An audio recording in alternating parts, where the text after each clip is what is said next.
ഡിവൈഎഫ്ഐയെ പോലത്തെ തിളച്ചുമറിയുന്ന പ്രസ്ഥാനങ്ങൾ കാണാനില്ല. ഇപ്പോൾ കോൺഗ്രസ്സുകാരനാൽ വധിക്കപ്പെട്ടാൽ മാത്രം ഇളകുകയും സംഘപരിവാർ വധിച്ചു കളഞ്ഞാൽ അനങ്ങാതിരിക്കുകയും ചെയ്യുന്ന 1000 കന്യാസ്ത്രീകൾ മാനഭംഗം ചെയ്യപ്പെട്ടാലും ട്രോളാണ് കേട്ടോ. ഞാൻ പറയല്ല, കാരണം എൻ്റെ പേരിൽ കേസ് വരും. അതുകൊണ്ട് ഞാനല്ല പറയുന്നത്, ട്രോളിൽ വന്നതാ. 1000 കന്യാസ്ത്രീകൾ ബലാത്സംഗം ചെയ്യപ്പെട്ടാലും ഒരു ബിഷപ്പ് പോലും ശിക്ഷിക്കപ്പെടാൻ പാടില്ല എന്ന് പറയുന്ന കേരളത്തിലെ ഇന്ത്യയുടെ നല്ല കണക്ഷൻ ഉണ്ടത്.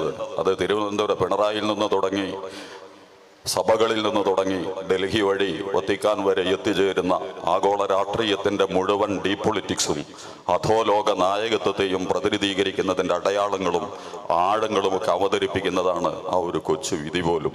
പാവം കന്യാസ്ത്രീകളുടെ കണ്ണീരിനെ ഏറ്റെടുക്കാനും അവരുടെ വസ്ത്രത്തിൻ്റെ ചാരിത്രത്തെ സംരക്ഷിക്കുന്നതിനും വേണ്ടി കേരളത്തിലെ ഒരൊറ്റ ഡിവൈഎഫ്ഐയെയും തെരുവിൽ കാണാനില്ലാത്ത ഒരു കാലഘട്ടത്തിൽ യുവത്വത്തെക്കുറിച്ച് പറയാനും യുവത്വത്തിൻ്റെ വസന്തത്തെ വീണ്ടും വിടർത്തുന്നതിനും വേണ്ടി ഇൻഷാ അള്ളാഹു അനുഗ്രഹിച്ചാൽ സോളിഡാരിറ്റി യൂത്ത് മൂവ്മെന്റ് കേരളത്തിൽ ഉണ്ടാകും. ഞങ്ങൾ നിങ്ങളെ ഉറങ്ങാൻ സമ്മതിക്കില്ല. ഒരു മതത്തെയും ഒരു രാഷ്ട്രീയ പ്രസ്ഥാനത്തെയും നിങ്ങളുടെ അടിസ്ഥാനപരമായ നിലപാടുകളിലേക്ക് ഞങ്ങൾ നിങ്ങളെ കൊണ്ടുപോകും. അല്ലെങ്കിൽ ഞങ്ങൾ നിങ്ങളെ കൊണ്ട് മുട്ടമടക്കുകയും ഞങ്ങൾ വരക്കാൻ പോകുന്ന ചിത്രങ്ങളും ഞങ്ങൾ രചിക്കാൻ പോകുന്ന ചരിത്രങ്ങളും മഹാപ്രവാചകന്മാരുടേതാണ്. ഈ സമ്മേളനത്തിന്റെ ഉജ്ജ്വലമായ ആശയമായി നമ്മുടെ മുമ്പിൽ അവതരിപ്പിക്കുന്ന വിശ്വാസത്തിന്റെ അഭിമാന സാക്ഷ്യം ഡിവൈഎഫ്ഐക്ക് അതില്ല, യുവമോർച്ചക്ക് അതില്ല. അതുപോലെ തന്നെ കേരള രാഷ്ട്രീയ മണ്ഡലങ്ങളെ ഇളക്കി മറിക്കുന്ന ഒരുത്തരുടെ കയ്യിലുമില്ല. ചിലർ വിശ്വാസങ്ങളെ പള്ളിയിൽ, അമ്പലത്തിൽ, ചർച്ചിൽ കുടത്തിലാക്കി വെച്ചിരിക്കുന്നു. അവർ ആരുടെ മുമ്പിലും തങ്ങളെ അടിമകളാക്കി വെച്ചു കൊടുത്തിരിക്കുന്നു. അത്തരം ഒരു വിശ്വാസത്തെ കുറിച്ചല്ല നമ്മൾ പറയുന്നത്. തീക്കുണ്ടത്തിലേക്ക് വലിച്ചിഴക്കപ്പെട്ട മഹാനായ ഇബ്രാഹിം നബി അലൈഹി സ്വലാത്തു വസ്സലാം നമ്രൂദിനോട്, ആസറിനോട്, ആ 2 മതരാഷ്ട്രീയ ബിംബങ്ങളെ അംഗീകരിച്ച് മുന്നോട്ട് നമിച്ച പൊതുസമൂഹത്തോട് ഇബ്രാഹിം അലൈഹി സ്വലാത്തു വസ്സലാം ചോദിച്ച ചോദ്യമുണ്ട്. അയ്യുൽ ഫരീഖൈനി അഹഖു ബിൽ അംനി. ആർക്കാണ് നമ്മളിൽ ധൈര്യമുള്ളത്? ആർക്കാണ് നമ്മളിൽ നിർഭയത്വമുള്ളത്? സൈന്യമുള്ള, അധികാരമുള്ള, ജുഡീഷ്യറിയുള്ള, നിങ്ങൾ പോറ്റുന്ന ഗുണ്ടാ സംഘങ്ങളുള്ള, മീഡിയകളുടെ പിൻബലമുള്ള, ശാസ്ത്രത്തിന്റെയും സമ്പത്തിന്റെയും കോർപ്പറേറ്റുകളുടെയും ആഴമുള്ള നീരാളിക്കൈകളുള്ള എല്ലാമുള്ള നിങ്ങൾ ഇതൊന്നുമില്ലാത്ത എന്നെ ഭയപ്പെടുന്നുവെങ്കിൽ അയ്യുൽ ഫരീഖൈനി അഹഖു ബിൽ അംൻ. അംൻ എന്ന് പറയുന്നതിൽ നിന്നാണ് ഈമാനും മുഅ്മിനും ഉണ്ടായിട്ടുള്ളത്. നമ്മളിപ്പോൾ ബാങ്ക് കേട്ടു, അല്ലാഹു അക്ബർ. പിണറായി അല്ല വലുത് എന്നാണ് പറഞ്ഞതിന്റെ അർത്ഥം. അതുകൊണ്ട് വഖഫിനെ കുറിച്ച് സംസാരിക്കുന്നതിന് നിങ്ങൾ ഭയപ്പെടേണ്ടതില്ല. നരേന്ദ്രമോദിയല്ല, അൽഹംദുലില്ലാഹ് ഡോക്ടർ കഫീൽ ഖാൻ വളരെ മനോഹരമായി നമ്മളോട് സംസാരിച്ചു. ഞാനും നിഷാദ് സാഹിബും പങ്കുവെക്കായിരുന്നു. അദ്ദേഹം വെറുമൊരു ഡോക്ടറായി ചുരുങ്ങിയിരുന്ന ലോകത്ത് നിന്ന് കാശ്മീർ മുതൽ കന്യാകുമാരി വരെ, ആസാം മുതൽ ഗുജറാത്ത് വരെ ഇന്ത്യയിലെ ഏറ്റവും അപകടകാരിയായ ദർശനത്തെയും അതിന്റെ വർത്തമാനകാല അപ്പോസ്തലന്മാരെയും വളരെ കൃത്യമായി ഐഡന്റിഫൈ ചെയ്തുകൊണ്ട് നമ്മളോട് സംസാരിക്കാൻ കരുത്തു നൽകുന്ന ഈമാനികമായ ഒരു ആവേശമുണ്ട്. ഞാൻ പറയുന്നത് അതാണ് ഈമാൻ, അതാണ് മുഅ്മിൻ. അല്ലാഹുവാണ് വലിയവൻ. ഇന്നലെ ഇല്ലാത്ത, നാളെ ഉണ്ടാകാത്ത, പിണറായി എന്നല്ല, നരേന്ദ്രമോദി എന്നല്ല, ബൈഡൻ എന്നല്ല, ലോകത്തിന്റെ ആധികാരിക ഘടനകളെ നിയന്ത്രിക്കുന്ന ഇന്നിന്റെ സോഷ്യൽ മീഡിയ വിഗ്രഹങ്ങളൊക്കെ തന്നെയും തകർന്ന് തരിപ്പണമാവുന്ന ലോകത്ത് കാലത്തെയും ലോകത്തെയും ഒക്കെ അതിജീവിച്ച മഹാനക്ഷത്ര ഗോളങ്ങളെ പോലെ നിതാന്തമായ പ്രകാശം ചൊരിഞ്ഞിട്ടുള്ള അഷ്റഫുൽ ഖൽഖ് മുഹമ്മദ് മുസ്തഫയിൽ നിന്ന് തുടങ്ങി ആദം നബി അലൈഹി സ്വലാത്തു വസ്സലാം അടക്കമുള്ള മഹാനായ പ്രവാചകൻ നൂഹ് നബി അലൈഹി സ്വലാത്തു വസ്സലാമിൽ നിന്ന് തുടങ്ങി പിലാത്തോസിന്റെയും കയ്യാസോഫിന്റെയും വോൾട്ടയറുടെ ഒരു കഥ ഉണ്ട്. വോൾട്ടയറോ ബർണാഡ് എനിക്ക് ഓർമ്മല്ലേ. അദ്ദേഹം നിരീശ്വരവാദി, എന്താണ്, ദൈവത്തിലും പള്ളിയിലും സഭയിലും ചർച്ചിലും മഹലിലും ഒന്നും വലിയ വിശ്വാസമൊന്നും ഉണ്ടായിരുന്നില്ല എന്ന് പറഞ്ഞു. അപ്പോൾ മരിക്കാൻ സമയത്ത് അദ്ദേഹം പറഞ്ഞു, എനിക്ക് 2 മുസ്ലിയാക്കന്മാരെ, അച്ഛന്മാരെ, ഞാനും മുസ്ലിയാരാട്ടോ, അതുകൊണ്ട് നിങ്ങൾ തെറ്റിദ്ധരിക്കണ്ട, ഏതൊരു വിഭാഗത്തിലല്ല, ഈ പള്ളിയിലെ അച്ഛനെയും സൗമിനെയും മുസ്ലിയാരെയൊക്കെ കൊണ്ടുവരണം, എനിക്കൊന്ന് പശ്ചാത്താപിച്ച് മടങ്ങാൻ വേണ്ടിയിട്ട് വോൾട്ടയർ അങ്ങനെ ഒരു ആഗ്രഹം പ്രകടിപ്പിച്ച്. അപ്പോൾ അദ്ദേഹത്തോട് ഇങ്ങനെ തൗബി ഇസ്തിഗ്ഫാറൊക്കെ ചെയ്യാൻ നിരന്തരമായിട്ട് ആളുകൾ പറഞ്ഞുകൊണ്ടിരിക്കുകയായിരുന്നു, നിങ്ങളൊന്ന് നന്നായിട്ട് തിരിച്ചു വാ. അങ്ങനെ അദ്ദേഹം എന്ത് ചെയ്തു, എന്നാ നിങ്ങൾ 2 അച്ഛന്മാരെ വിളിക്കുമെന്ന് പറഞ്ഞു. അങ്ങനെ അച്ഛന്മാരെ കൊണ്ടുവന്ന് അവരെ 2 പേരെ അപ്പുറത്തും ഇപ്പുറത്തും നിർത്തി അദ്ദേഹം എന്നിട്ട് പറഞ്ഞു, എനിക്ക് ജീസസ് കുരിശിലേറിയതുപോലെ മരിക്കണമെന്നാണ് എനിക്ക് ആഗ്രഹം. രണ്ട് കള്ളന്മാരെ അപ്പുറവും ഇപ്പുറവും നിർത്തിയാണ് ജീസസ് കുരിശിലേക്ക് പോയത്. ജീസസ് വധിക്കപ്പെട്ടിട്ടില്ല എന്നുള്ളത് പ്രമാണങ്ങളുടെ. പക്ഷെ ഈ കഥയിൽ ആ മഹാപ്രവാചകൻ ജീസസ്, ഈസാ നബി അലൈഹി സ്വലാത്തു വസ്സലാം, മൂസാ നബി അലൈഹി സ്വലാത്തു വസ്സലാം, ഫറോവയുടെയും നമ്രൂദിന്റെയും ഹാമാന്റെയും ആധുനിക ടെർമിനോളജികളുടെ അകത്തളങ്ങളിൽ നിന്നുകൊണ്ട് നമ്മൾ പഠിക്കുമ്പോൾ മതരാഷ്ട്രീയത്തിന്റെ അപകടകരമായ മതവ്യക്തിത്വമായ രാഷ്ട്രീയ വ്യക്തിത്വമായിരുന്നു മിസ്റ്റർ ഫറോവ. ആയുധത്തിന്റെയും സൈന്യത്തിന്റെയും RSSന്റെയും ഇന്റലിജൻസിന്റെയും ഉദ്യോഗസ്ഥ മേധാവിത്വത്തിന്റെയും ഒക്കെ പ്രതീകമായിരുന്നു ഹാമാൻ. കാറൂൻ എന്ന് പറയുന്നത് ഇന്നലെ 5 കൊല്ലം ഇനി നിങ്ങളോട് വാക്സിൻ വെക്കാൻ പറഞ്ഞിട്ടുണ്ട് മിസ്റ്റർ ബിൽഗേറ്റ്സ് തിരുമേനി. കാരണം കോർപ്പറേറ്റ് മേധാവിത്വത്തിന്റെ ആയുധ കച്ചവടവും അശ്ലീല കച്ചവടവും മതിയാകാത്തത് കൊണ്ട് മരുന്ന് കച്ചവടത്തിൽ കോടികൾ മുതലിറക്കിയിട്ടുള്ള മിസ്റ്റർ ബിൽഗേറ്റ്സിന്റെയൊക്കെ പ്രതിനിധിയാണ് ഇന്ത്യയിലെ സാധാരണക്കാരന്റെ സമ്പത്തിനെ മുഴുവൻ കൊള്ള ചെയ്തുകൊണ്ടിരിക്കുന്ന അംബാനിയുടെയും അദാനിയുടെയും ഒക്കെ ചരിത്രത്തിലെ പാരമ്പര്യത്തെ വിശുദ്ധ ഖുർആൻ അടയാളപ്പെടുത്തിയതാണ് ഹാമാൻ. അവരുടെ മുമ്പിൽ മൂസ പരാജയപ്പെട്ടിട്ടില്ല. അൽഹംദുലില്ലാഹ്. അത്തരം ഒരു ദർശനത്തിന്റെ, ഞാൻ പറയുന്നത് നിർഭയത്വത്തിന്റെ, നമ്മൾ നിൽക്കുന്ന മണ്ണ് ഇന്നലകളിൽ വിരിഞ്ഞ, ഇന്ന് അവസാനിക്കുന്ന, നാട് അഡ്രസ് ഇല്ലാത്ത ക്യാപിറ്റലിസത്തിന്റെയും ഫാസിസത്തിന്റെയും സിയോണിസത്തിന്റെയും ലിബറലിസത്തിന്റെയും നാസ്തികതയുടെയും അങ്ങനെ എണ്ണിയാലൊടുങ്ങാത്ത കപട വിഗ്രഹങ്ങൾ എഴുന്നള്ളിച്ചുകൊണ്ട് വരുന്ന വിശ്വാസ പ്രമാണങ്ങളുടെ അകത്തടങ്ങളിലല്ല നമ്മളുള്ളത്. അല്ലാഹു അക്ബർ, ലാ ഇലാഹ ഇല്ലല്ലാഹ്. കരുത്തുള്ള പ്രഖ്യാപനമാണ് ലാ ഇലാഹ ഇല്ലല്ലാഹ്. ഒരാളെയും ഞങ്ങൾ അംഗീകരിക്കില്ല. ലാ ഇലാഹ ഇല്ലല്ലാഹ്, ലാ ഇലാഹ. ദയനീയമായ, അരോചകമായ, കേൾക്കുന്നവനെ പോലും ദുർബലമാക്കുന്ന ഒരു ലാ ഇലാഹ ഇല്ലല്ലാഹ് അല്ല. അഷ്ഹദു അല്ലാ ഇലാഹ ഇല്ലല്ലാഹ് വ അഷ്ഹദു അന്ന മുഹമ്മദർ റസൂലുള്ളാഹ്. ചരിത്രത്തിൽ ആരുടെ മുമ്പിലും ധൈര്യസമേതം വ്യക്തികൾക്ക്, സംഘങ്ങൾക്ക്, സമൂഹങ്ങൾക്ക്, രാഷ്ട്രങ്ങൾക്ക് അന്തസ്സോടെ, ഇസ്സത്തോടെ എഴുന്നേറ്റ് നിന്നുകൊണ്ട് സംസാരിക്കാൻ പവർ നൽകിയ അല്ലാഹുവിന്റെ ഉലൂഹിയത്തും ചരിത്രത്തിലെ ഉജ്ജ്വല വ്യക്തിത്വങ്ങളായ പ്രവാചകന്മാരുടെ പാരമ്പര്യങ്ങളിൽ നിന്നുകൊണ്ട് ഇന്നിന്റെ ലോകത്തോട് വെട്ടിത്തുറന്ന് കാര്യങ്ങൾ പറയാൻ എഴുന്നേറ്റ് നിന്നിട്ടുള്ള സംഘമാണ് ഇസ്ലാമിക പ്രസ്ഥാനവും അതിന്റെ പോഷക സംഘടനകളും എന്ന് നമ്മൾ കൃത്യമായിട്ട് തിരിച്ചറിയുന്നു. നമുക്ക് അഭിമാനമുണ്ട്, നമുക്ക് സന്തോഷമുണ്ട്. ഭയത്തിന്റെയും ദൗർബല്യങ്ങളുടെയും ശൈഥില്യങ്ങളുടെയും സങ്കടങ്ങളുടെയും സംഘർഷങ്ങളുടെയും ലോകത്തു നിന്നുകൊണ്ട് എന്നെയും നിങ്ങളെയും മരവിപ്പിക്കുന്നതിന് വേണ്ടിയുള്ള അത്യന്തം അപകടകരം. ചിലപ്പോൾ രസം തോന്നിട്ടോ, ഇന്ന് വഖഫ് സംരക്ഷിക്കുന്നതിനെ കുറിച്ച് TK ഹംസ പ്രസംഗിച്ചിട്ടുണ്ട്, മുക്കം ഫൈസി അവിടെയും പ്രസംഗിച്ചിട്ടുണ്ട്. വളരെ രസകരമായിട്ട് സുന്നികളുടേത് പലതും മുജാഹിദിന്റെ കയ്യിലുണ്ട്.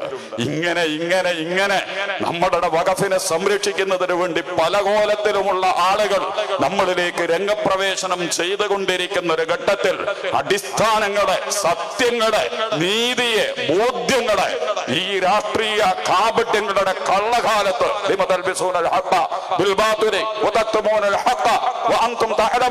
സത്യവും അസത്യവും കൂട്ടിക്കുടച്ച് വിളമ്പുകയും സത്യങ്ങളെ കുഴിച്ചുമൂടുകയും ചെയ്തുകൊണ്ടിരിക്കുന്ന പോസ്റ്റ് ട്രൂത്ത് കാലമെന്ന് പറയുന്ന ഈ കള്ളത്തരങ്ങളുടെ കാലത്ത് എല്ലാം തലകുത്തി നിൽക്കുന്ന യോഗിയാവുക, ഭോഗിയാണല്ലോ യോഗിയായി മാറുന്നത്. ഏറ്റവും ജീവിക്കാൻ ആർത്തിയുള്ള ഭോഗിമാർ യോഗിമാരായി നമ്മുടെ മുമ്പിൽ വരുന്നു. ഗോഡ്സെ പുണ്യാളനായി മാറ്റപ്പെട്ടുകൊണ്ടിരിക്കുന്നു. സ്റ്റാലിനും അതുപോലെ തന്നെ ബാക്കിയുള്ളവരുമൊക്കെ മാതൃകാ വ്യക്തിത്വങ്ങളായി അവതരിപ്പിക്കപ്പെട്ടുകൊണ്ടിരിക്കുന്നു. ക്യാപിറ്റലിസവും ലിബറലിസവും നാസ്തികതയും ഒക്കെ വിശുദ്ധ വിശ്വാസക്രമങ്ങളായി നമ്മുടെ മുമ്പിൽ അവതരിപ്പിക്കപ്പെട്ടുകൊണ്ടിരിക്കുന്നു. നമ്മുടെ വിദ്യാർത്ഥികളെയും നമ്മുടെ കൗമാരങ്ങളെയും നമ്മുടെ പിഞ്ചുകുട്ടികളെയും പഞ്ചാരമിട്ടായി കൊടുത്ത് വഴക്കിക്കുന്നത് പോലെ ഏറ്റവും ഉജ്ജ്വലമായ രാഷ്ട്രീയ പ്രസ്ഥാനങ്ങൾ മുതൽ ആകാരഘടനയിലും സാമ്പത്തിക ശക്തിയിലും സൈനിക മേധാവിത്വത്തിലും മുമ്പിൽ നിൽക്കുന്നവരടക്കം മാസ്മരികമായ പ്രകടനങ്ങൾ നടത്തിക്കൊണ്ടിരിക്കുന്ന ഒരു ഘട്ടത്തിൽ വിശ്വാസത്തിന്റെ കരുത്തുകൊണ്ട് ഞാൻ അവസാനിപ്പിക്കുന്ന ഒരു കാര്യം കൂടി സൂചിപ്പിച്ചുകൊണ്ട്, എന്റെ പ്രിയപ്പെട്ട സഹപ്രവർത്തകർ, സോളിഡാരിറ്റിയുടെ പ്രവർത്തകന്മാർ, നമ്മൾക്ക് പറയുന്നത് വളരെ എളുപ്പമാണ്. പക്ഷേ ചരിത്രത്തിൽ ഏറ്റവും ത്യാഗോജ്വലമായ അകത്തളങ്ങളിലൂടെയാണ് പ്രവാചകന്മാർ കടന്നുപോയിട്ടുള്ളത്.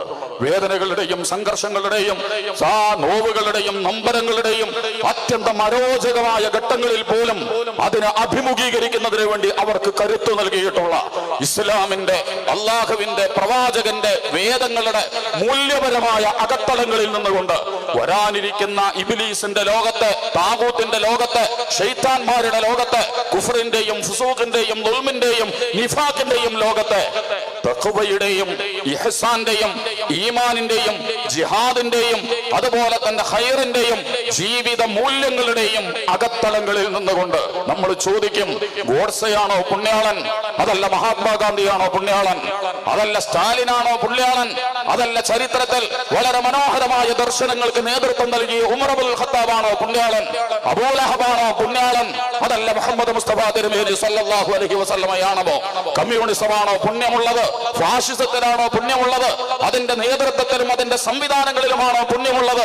അതല്ല അഷ്റഫുൽ ഖൽഖ് മുഹമ്മദ് മുസ്തഫ തിരുമേനി സല്ലല്ലാഹു അലൈഹി വസല്ലം മുതൽ സൂറത്തു ഖലം, ആദ്യത്തെ സൂറത്ത്, നമസ്കരിക്കുന്നവനെ തടയുന്നവനെ നീ കണ്ടില്ലേ? നമസ്കാരം അള്ളാഹുവിനുള്ള അഭിവാദ്യമാണ്. കേവലപരമായ ആചാരാനുഷ്ഠാനങ്ങളുടെ കാപട്യത്തിന്റെ അല്ലെങ്കിൽ നമ്മൾ കാണിക്കുന്ന കേവല സ്വഭാവത്തിലുള്ള പ്രതീകാത്മകമായ പ്രവർത്തനങ്ങളല്ല നമസ്കാരം. മനുഷ്യനും ദൈവവും തമ്മിൽ, മനുഷ്യരും തമ്മിൽ, മനുഷ്യരും പ്രപഞ്ചത്തിലെ സർവ്വചരാചരങ്ങളും തമ്മിൽ നിലനിൽക്കുന്ന ബന്ധത്തെ നിർണയിക്കുന്ന മനോഹരമായ പ്രതീകാത്മകമായ പ്രവർത്തനമാണ് നമസ്കാരം. ആ നമസ്കാരത്തെ തടയുന്ന നീ കണ്ടില്ലേ? അബൂജഹലും അവന്റെ ശിങ്കിടികളും നമസ്കരിക്കുന്ന ഇന്ന് പിന്നെ അങ്ങനെ ചെയ്യാവർക്കും സാധ്യമല്ല. ഇപ്പൊ നമ്മൾ ഒന്നും കൂടി വിചാരിക്കും, ഞാൻ ഒന്നും കൂടി പങ്കുവെക്കാം നിങ്ങളോട്. ഇപ്പൊ കോവിഡൻ ഇങ്ങനെ വന്നുകൊണ്ടിരിക്കുകയാണ്. കോവിഡിനിപ്പോ തൊട്ടടുത്തെത്തിയിട്ടുണ്ട്. ഏത് നിമിഷവും ഇപ്പൊ കോവിഡൻ നിങ്ങളൊക്കെ പിടികൂടാനുള്ള സാധ്യതയിലാണ് നിൽക്കുന്നത്. ബിൽഗേറ്റ്സിന്റെ മറ്റേ വർത്താനം കൂടി കൂട്ടിവെച്ച വളരെ ക്ലിയറായി എന്താ സംഭവിക്കാൻ പോണത്.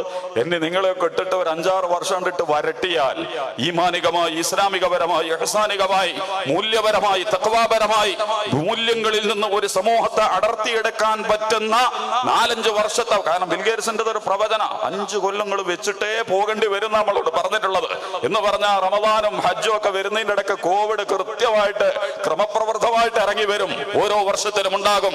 മുസ്ലിം ഉമ്മത്തിലെ വ്യക്തിയെയും അതിന്റെ അന്താരാഷ്ട്ര സംവിധാനങ്ങളെയും ഒരേ സമയം പ്രതിനിധീകരിക്കുന്ന നോമ്പിനെയും ഹജ്ജിനെയും കടപുഴകി എറിയാൻ പറ്റുന്ന രീതിയിലുള്ള സകല കപടന്മാർക്കും അരങ്ങ് തകർക്കാൻ പറ്റുന്ന രീതിയിലുള്ള കാപട്യങ്ങളുമായി ഇവർ കടന്നു വന്നുകൊണ്ടിരിക്കുന്ന ഒരു ഘട്ടത്തിൽ അള്ളാഹുവും മനുഷ്യനും തമ്മിലുള്ള ബന്ധത്തെ വളരെ മനോഹരമായി നിർണയിക്കുന്ന നമസ്കാരത്തെ തടയുന്നവനെ നീ കണ്ടില്ലേ എന്ന് വിശുദ്ധ ഖുർആൻ ചോദിക്കുന്ന ആ ഭാഗത്ത് അള്ളാഹു ഉന്നയിക്കുന്ന മർമ്മപ്രധാനമായ ഒരു ചോദ്യമുണ്ട്. ആരാണ് സന്മാർഗത്തിൽ? അബൂലഹബാണോ സന്മാർഗത്തിൽ? അബൂജഹലാണോ സന്മാർഗത്തിൽ?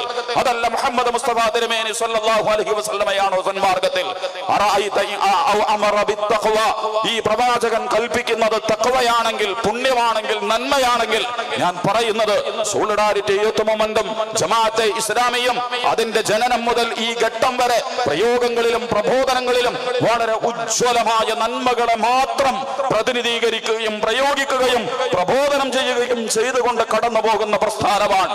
അൽഹംദുലില്ലാഹ്, അല്ലാഹു അനുഗ്രഹിച്ചാൽ മുസ്ലിം ലോകത്തിന്റെയും മുസ്ലിം കേരളത്തിന്റെയും അതുപോലെ തന്നെ പൊതുസമൂഹത്തിന്റെയും മുമ്പിൽ ഈ നന്മകളുടെ ആഴങ്ങളിൽ നിന്നുകൊണ്ടുള്ള വിശുദ്ധമായ സന്ദേശങ്ങളുടെയും അതിന്റെ മൂല്യങ്ങളുടെയും പിൻബലത്തിൽ നിന്നുകൊണ്ട് ഈ പ്രസ്ഥാനത്തെയും ഈ പ്രസ്ഥാനം ഉൾക്കൊള്ളുന്ന ആശയങ്ങളെയും കേരളത്തിന്റെ മുമ്പിൽ അവതരിപ്പിച്ചുകൊണ്ട് കടന്നു പോകുന്നതിന് വേണ്ടിയുള്ള സമ്മേളനമാണ് നമ്മുടെ മുമ്പിൽ പ്രഖ്യാപിക്കപ്പെട്ടിട്ടുള്ളത്.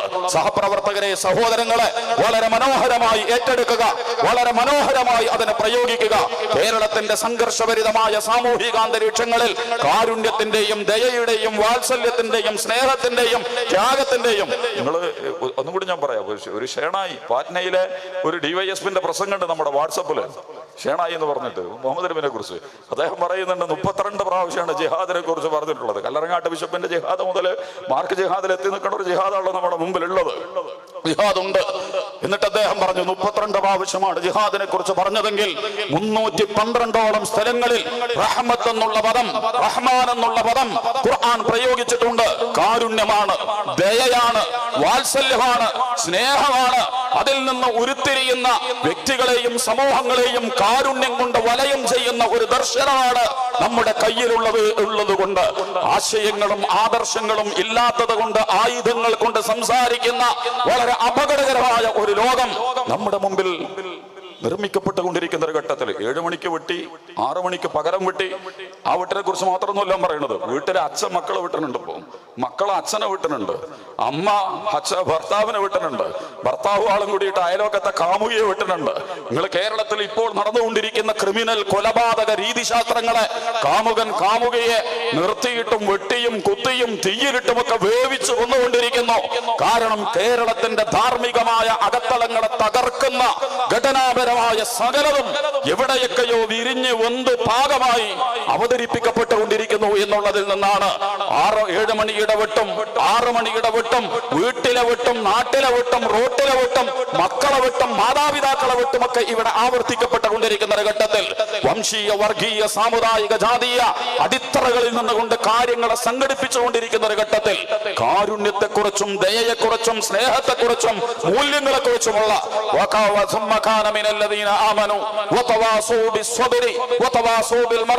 ബഹുമാനപ്പെട്ട കഫീൽ ഖാൻ പ്രസംഗം അവസാനിപ്പിച്ചത് വയലൻസിനെ ചിരിച്ചുകൊണ്ട് നേരിടാൻ കഴിയുന്ന കോപങ്ങളെയും പ്രകോപനങ്ങളെയും പീഡനങ്ങളെയും ക്ഷമാപൂർവവും കാരുണ്യപൂർണവുമായി അഭിമുഖീകരിക്കാൻ കഴിയുന്ന, എന്നാൽ വിട്ടുവീഴ്ചമില്ലാത്ത ആദർശബന്ധിതമായ അടിത്തറകളിൽ നിന്നുകൊണ്ട് പാരമ്പര്യങ്ങളെ മുഴുവൻ മുറുകെ പിടിച്ചുകൊണ്ട് മുസ്ലിം ഉമ്മത്തിന്റെ മുമ്പിലും കേരളീയ പൊതുസമൂഹത്തിന്റെ മുമ്പിലും മലപ്പുറം ജില്ലയിലെ സമൂഹത്തിന്റെ മുമ്പിലും സഞ്ചരിക്കാൻ ഈ സമ്മേളനം കൊണ്ട് സാധിക്കുമാറാകട്ടെ എന്ന് പ്രാർത്ഥിക്കുകയും ആശംസിക്കുകയും ചെയ്തുകൊണ്ട് മലപ്പുറം ജില്ലാ ജമാഅത്തെ ഇസ്ലാമിയുടെ ഹൃദ്യവും സ്നേഹോഷ്മളവും ഉജ്ജ്വലവുമായ അഭിവാദ്യങ്ങളും സന്തോഷങ്ങളും അറിയിച്ചുകൊണ്ട് ഞാൻ അവസാനിപ്പിക്കുന്നു. വആഖിറു ദഅവാനാ അനിൽ ഹംദുലില്ലാഹി വസല്ലല്ലാഹു അലാ മുഹമ്മദ് സല്ലല്ലാഹു അലൈഹി വസല്ലം. അസ്സലാമു അലൈക്കും വറഹ്മത്തുള്ളാഹി വബറകാതുഹു.